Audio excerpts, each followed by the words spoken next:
when we're right at the beginning, whether that's a new career, a hobby, an activity, or something we're trying to learn. Inevitably, we look at the people at the top of their game and wonder how it's possible that they achieved such greatness. It seems practically impossible as we gaze at these icons to understand how someone could ever reach such dizzying heights in that field.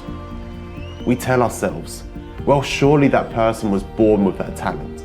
They were born with that ability. Surely it's not something that can be achieved. It must be divinely gifted.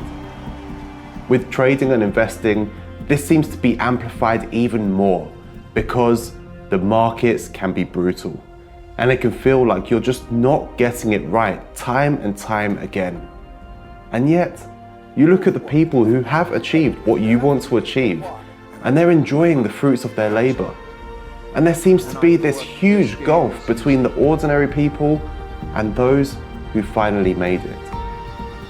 But the truth is this, they all had to start somewhere. Gave me a book on technical analysis of stock trends by McGee and Edwards. Tell me, read that. I read it. Go home, read it again. I read it. Go home, read it again. I read it. He goes, you're ready to trade. They were all amateurs once. I spent a lot of time at Baker Library just trying to learn about finance.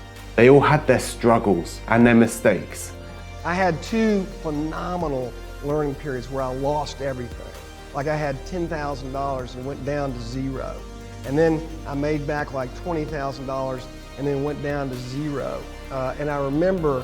Are you just using these low numbers so we can understand? No. This is when you're 22 years of age and it's 1978 or 9. That's just, a gargantuan amount of money. I've made lots of mistakes, Dave. That's part of the game. I mean, there is no way in the investment business, somebody says to you they never made a mistake, check them out.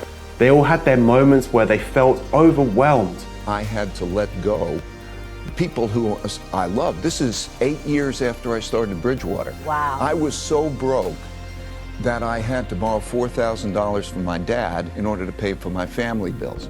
They had the same doubters and critics that you're going to see on your way as well. And I remember my father coming to me on the third time and said, you've got to get in something safe like real estate. Exactly. London. I said, no, I'm going to stick with this. When I got out of the University of Nebraska, I applied to Harvard Business School. They told me I was to get interviewed in a place near